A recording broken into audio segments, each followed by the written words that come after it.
Boa noite. Hoje a gente vai ver uma aula sobre arte decolonial, que é uma arte brasileira contemporânea.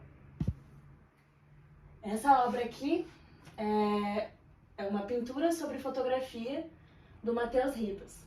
É uma imagem do quê? Essa é uma caravela. Vocês já ouviram falar em caravela? As caravelas vieram trazendo os portugueses aqui para o Brasil, na época do descobrimento do Brasil. E ele pega essa caravela e o que ele coloca em volta? São as flechas. E seria mais ou menos o que seria que acontecesse se os índios destruíssem as caravelas antes de elas chegarem no Brasil.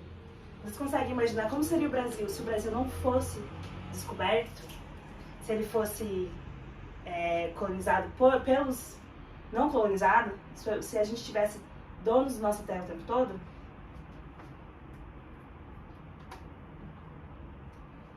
Essa é uma pintura da época colonial do Brasil. Daqui a pouquinho eu falo um pouquinho desse período. Ela tem ali uma imagem de uma família tradicional brasileira. Vocês conseguem imaginar quem são essas pessoas? Nessa imagem tem crianças, tem mulheres costurando um tecido, tem um homem aqui no cantinho. Aqui nesse canto tem uma empregada, que seria da casa. E elas estão costurando o quê? Isso mesmo, elas estão costurando a bandeira do Brasil. Vocês acham que essa família, elas construíram o Brasil mesmo? Você acha que toda família brasileira tem esse tipo de gente que compõe ela? A arte colonial dessa época, daquela pintura anterior,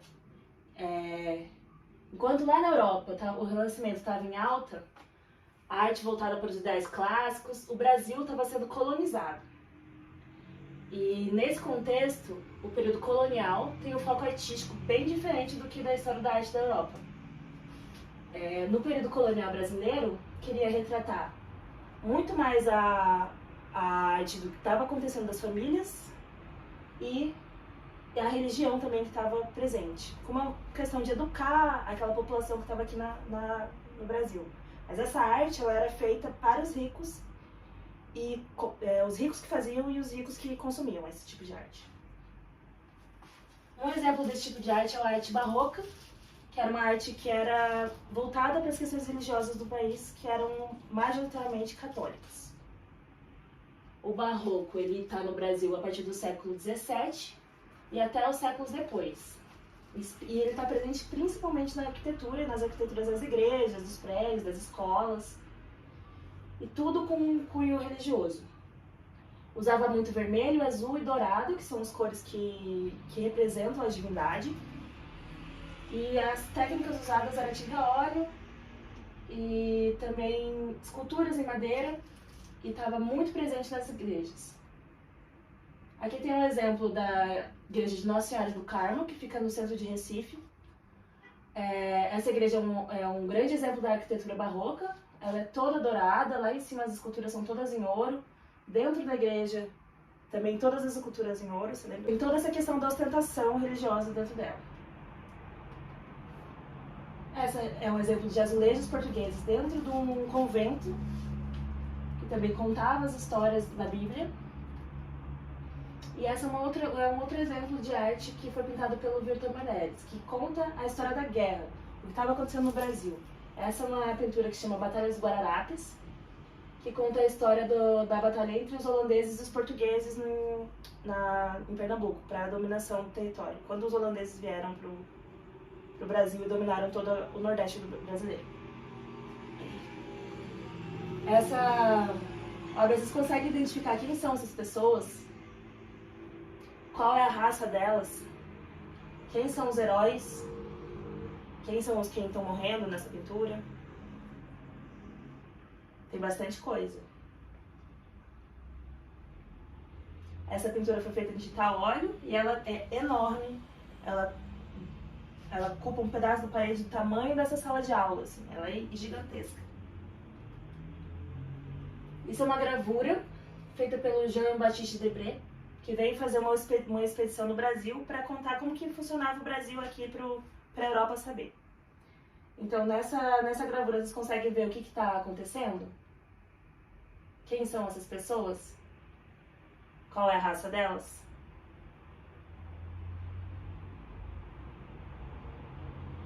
Isso acontecia muito na época da escravidão do Brasil, onde os próprios escravos tinham suas hierarquias dentro do sistema. Então, essa gravura é como uma gravura jornalística, como uma fotografia de jornal, como um pedaço do Jornal Nacional que vocês assistem. Tem essa história para contar uma outra história. Essa também é uma gravura do holandês que vai representar como ele via um homem africano, como eram os escravos.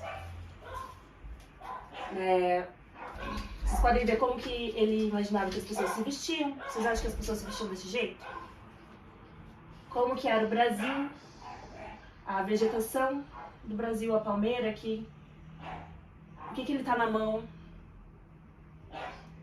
Também tem essa coisa de querer mostrar para a Europa como que são as pessoas que não são civilizadas.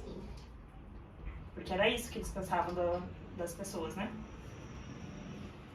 Essa já é uma pintura do modernismo brasileiro, mas representa ainda as mesmas coisas que aqueles europeus vieram contar. Essa pintura é do Portinari e chama Lavrador. Vocês podem ver que é uma pintura a óleo, mas vocês podem ver essa representação. Quem é essa pessoa? E como ela está sendo representada? Que estereótipos que essa pessoa está trazendo? O que ela está fazendo? Apesar de não ser na época da escravidão, porque essa pintura ela é de 1934, quase 100 anos depois da escravidão ter acabado, mesmo assim ela representa os mesmos estereótipos de raça que existiam naquela época. Essa pintura é do Victor Meirelles, aquele mesmo daquela pintura da guerra, e ele representa aqui como era uma mulher indígena. O nome desse quadro é Moema, que é baseado num livro chamado Iracema, que é um livro bastante cobrado no vestibular, mas isso vocês tratam com a professora de português. Como que essa indígena está sendo representada? Quem era o indígena no Brasil nessa época? E olha só essa paisagem toda montada. Essa gravura também é do Debré, daquele que veio naquela expedição francesa retratar o Brasil naquela gravura realista, jornalística. Os portugueses vinham e capturavam os indígenas aqui para fazer deles escravos.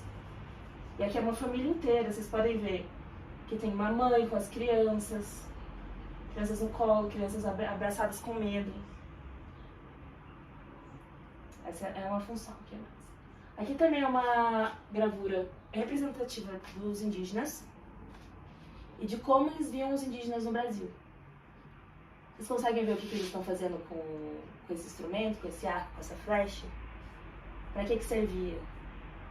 E o que esse cara estava querendo contar para os europeus naquela época? O colonialismo, ele denota de uma relação política e econômica na qual a soberania de um povo está no poder do outro povo ou nação, que constitui a nação... O colonialismo denota de uma relação política e econômica na qual a soberania de um povo está no poder de outro povo ou nação, o que constitui a referida nação de um império. Ou seja, um povo está dizendo que é superior a outro povo.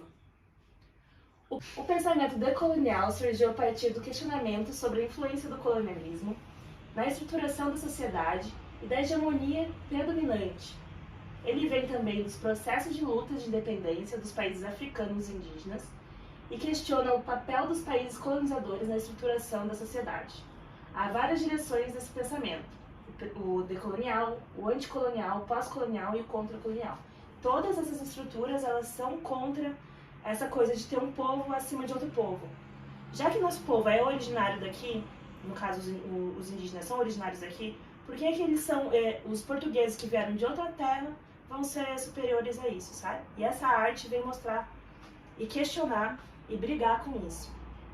Agora vamos ver um pouquinho. Agora eu queria perguntar para vocês o que o colonialismo deixou de marca na nossa cultura. Que tipo de coisa que, por exemplo, a herança portuguesa deixou aqui, não precisa ser só portuguesa, pode ser de todos os outros países que vieram para cá. Na arte, que é o que a gente está tratando aqui, o que deixou? Na comida, na religião que a gente tem. Qual é a religião que mais tem no Brasil? Qual as coisas que a gente vê na nossa cidade? As ruas, por exemplo. Você acha que, tipo, as ruas são originárias nossas ou elas vieram de outro país, essa coisa dos prédios, das casas? E na gente, nas coisas que a gente faz, nas roupas que a gente veste. O que isso veio, que é nosso ou que é de outra cultura? Fica questionamento aí mesmo. Esse artista, ele chama Matheus Ribes. Ele é lá do Rio de Janeiro. Ele é artista e também cientista político. Ele desenvolve trabalhos de pintura, principalmente, com as temáticas políticas e socioambientalistas. Então ele vai tratar questões de desmatamento, que mais problemas ambientais que a gente tem aqui? Vai tratar questões de classe, entre ricos e pobres, entre raça, negros, brancos, indígenas, brancos, e fazer essas coisas bem claras dentro da cabeça da gente. Ele vai sempre denunciar conflito de terra, sexualidade, violação de direitos humanos, que a gente tem o tempo todo nesse país, e vai mostrar isso a partir das pinturas que ele faz. Essa é um trabalho que ele fez a partir daquela gravura do Debré, lembra aquela lá? Aquela com os escravos se acertando? Ele faz uma nova realidade sobre isso. Aí, o que vocês podem ver nessa imagem? Que as pessoas estão vestidas de outra forma, por exemplo. Que aqui, em vez de um pelourinho, é flores e frutas. Tem uma pessoa descansando aqui, em vez de estar morrendo num canto jogada. Uma bicicleta. É uma outra visão que ele gostaria, idealizada, do que ele gostaria que fosse. Essa é uma pintura, aquela que ele está na primeira foto lá. Vocês conseguem ver quem são essas crianças, das crianças que ele mostra aqui? De um lado a gente tem o conflito indígena, a gente tem desmatamento, madeireiras e grileiros. Se você abrir o Jornal Nacional, você vai ver todas essas coisas. E do outro lado você tem uma criança que é obrigada a trabalhar, você pode ver a mochila dela do iFood, o camburão, que acontece muitas visitas sociais, né, na favela, um pouquinho agressiva demais, vocês acham? E aqui em cima da cabeça de cada um, tem um símbolo. O símbolo do arco e flecha e o símbolo do café, que diz muito sobre a história do nosso país. Essa outra pintura do Matheus, quem são essas duas pessoas? Eu acho que é isso mesmo, são quem a gente queria que fosse presidente do Brasil. Quem você queria que fosse presidente do Brasil? Você acha que você podia ser presidente do Brasil? Você acha que você podia fazer coisas mais interessantes pelo nosso país do que os presidentes que já passaram por ele? O Matheus, ele imagina um indígena e uma senhora afro-brasileira como presidente. Vocês acham que esses povos que são nossos povos, merecem ser presidentes? A Tatiana Nascimento, ela pega outro tipo de linguagem. Enquanto o Matheus é pintor, a Tatiana é escritora. Ela é poeta e ela é slammer. Ela faz rap também. E ela fala sobre ser negra no Brasil, ser uma mulher negra LGBT no Brasil, e como que essas coisas acontecem dentro da vida dela. Ela usa como suporte da vida dela o Instagram, que é um lugar que todo mundo conhece. Eu conheço bastante.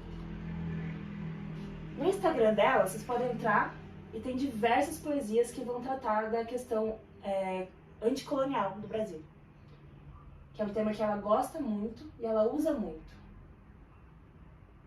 Nessa poesia ela fala: a terra abraça a semente com amor, as raízes abraçam a terra com amor, A ancestralidade é aprender a ser árvore na terra e terra na árvore.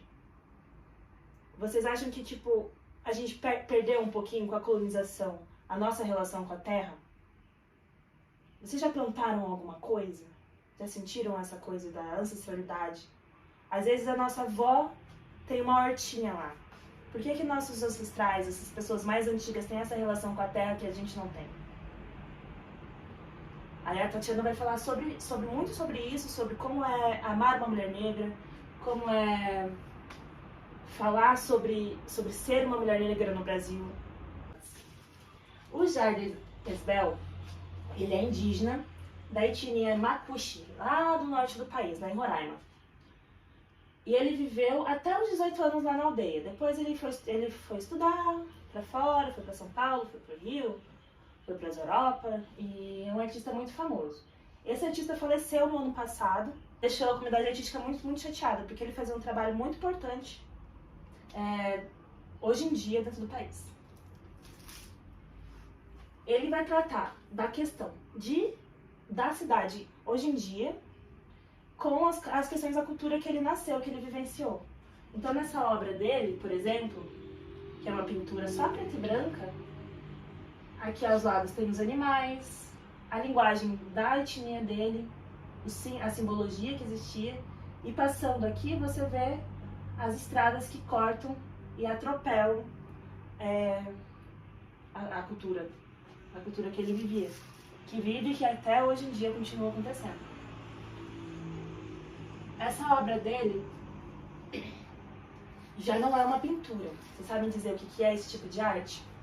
Onde que tá essa coisa? Essas cobras? Essa obra é uma escultura, mas ela é uma escultura moderna, com toda feita de luzes de LED. E ela ficou em cima de um lago. Nesse caso aqui, é lá em Porto Alegre.